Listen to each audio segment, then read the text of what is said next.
I know you're worried about violence against women and girls, our daughters, sisters, relatives, our friends. All of us are. So what else to do? We've asked a great set of panelists to come in to talk to us, to share their thoughts with us for this edition of All Angles. Thank you so much for joining us. I'm Dion Jackson-Miller.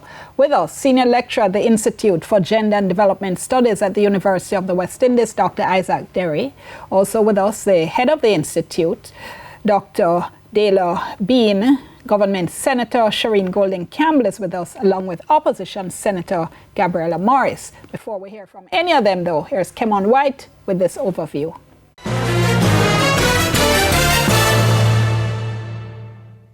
Graphic warning. Some of the details in this story about violence against women and girls could be upsetting for some viewers.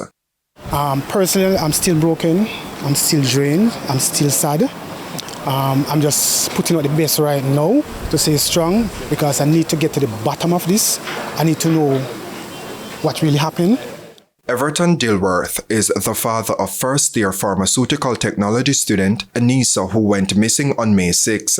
The police have discovered skeletal remains on a beach in Portmore, St. Catherine, which are believed to belong to Anissa. A message must be sent.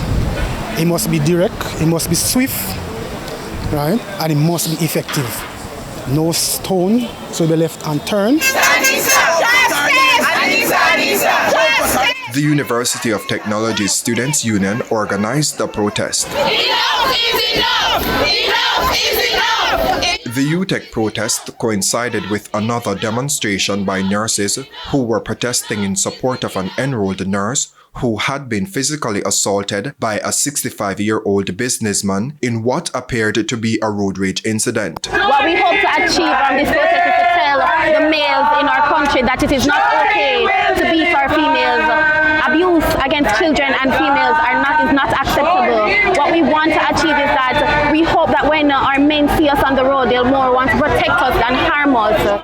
The businessman has been arrested.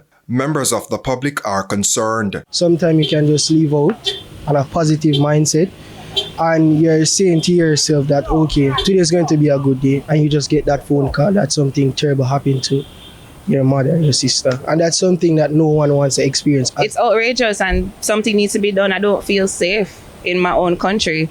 And it's unfortunate that it's taking them so long to actually make a stand or make a change. This response from Prime Minister Dr. Andrew Holness. The Cabinet received a report from the Minister of National Security on recent incidents of violence against women and children. We noted that as organized violence in the form of murders and serious crimes is declining significantly, domestic violence and gender-based violence is increasingly a cause for concern. And as Prime Minister, I condemn these attacks on our women and children. I've also directed the relevant ministers to fast-track all pending legislation or policy that could improve the protection and security of our women and girls. A 2016 study by the United Nations Population Fund highlighted that 1 in every 4 women in Jamaica has experienced intimate partner violence. Additionally, Jamaica has one of the world's highest rape rates, with an estimated 15 to 20% of women reporting having been raped or sexually assaulted. While sexual crimes are prevalent, they are not the only crimes that women experience. The violence against women and girls raises urgent questions about addressing the root causes and protecting them from harm. Reporting for All Angles, I'm Kemon White. Thank you so much, Kemon. Just a reminder, remember our WhatsApp line, it's 876-254-0693, 876-254-0693. Give us your first name, give us your general location. As I said, we do want to look at, what else can be done. And I'm going to start with the 2 parliamentarians, right? Because in February 2023, on a form one caucus of women parliamentarians of Jamaica, which I have heard very little from. Every time something happens, then you might hear a little thing. But there has been no sustained presence by women parliamentarians on issues related to women. It's coming like a knee-jerk thing. When something happens, then we kind of hear something. But what has come out of that? I mean, well, let me start with that, because I know I have holding. Senator. Diana, I came into the parliament long after the work had started to bring that bicameral caucus of women parliamentarians into fruition. And we have done trainings together to sensitize us, to educate us. I've learned so much about the area of gender-based violence and all the features and the issues that are involved in that in my time in the Senate.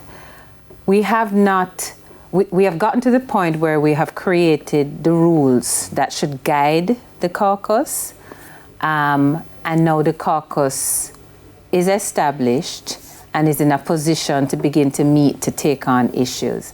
It has been 2 years. 2 years. It's taken a lot longer than that to form it, and I want you to appreciate the concept of forming a bicameral caucus of women parliamentarians in the context of the kind of politically rabid culture that we have developed over many decades. Just the formation of it is a feat in and of itself. Clap you from this side. No, I'm not asking you to clap me. I'm asking you to recognize the realities and to confront the realities. So we don't have a culture of both sides of the political divide joining on things until they become huge and almost unmanageable. Exactly. That's a good word for it. But this caucus, under the leadership of Minister Grange, has come to formation. There's a lot that needs to be done to get us past what may be seen as hesitation. But we are now in an election year, so it's even harder. Which means nothing now go on. Well, we don't have a long time before the election, but the caucus is formed. It is going to live on, whether in this parliament or another. Senator. Thank you, Diane. I think how the caucus has operated is emblematic of how we have been treating with some things in the parliament very slowly. It's been 2 years, as you said, and I think I can agree with Shireen where she said that the partisan nature sometimes of the parliament, it inhibits the work that needs to be done.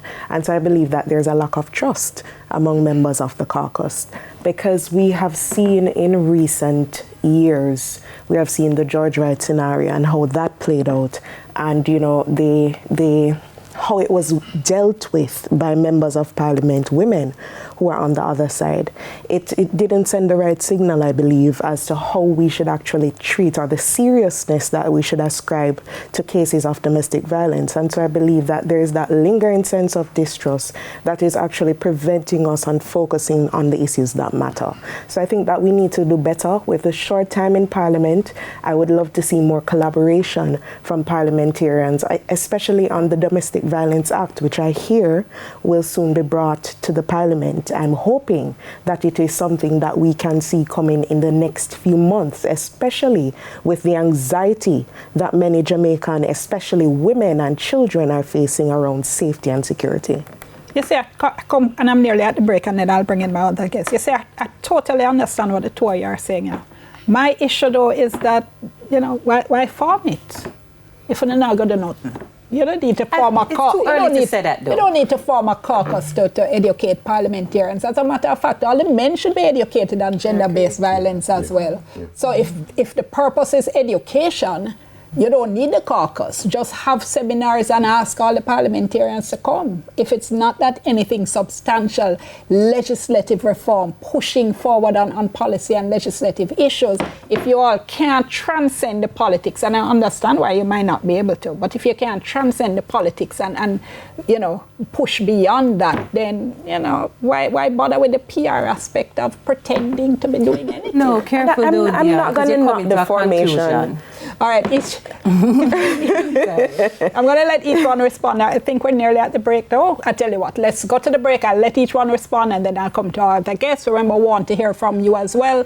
254-0693-876. 254-0693. First name, general location, soon come.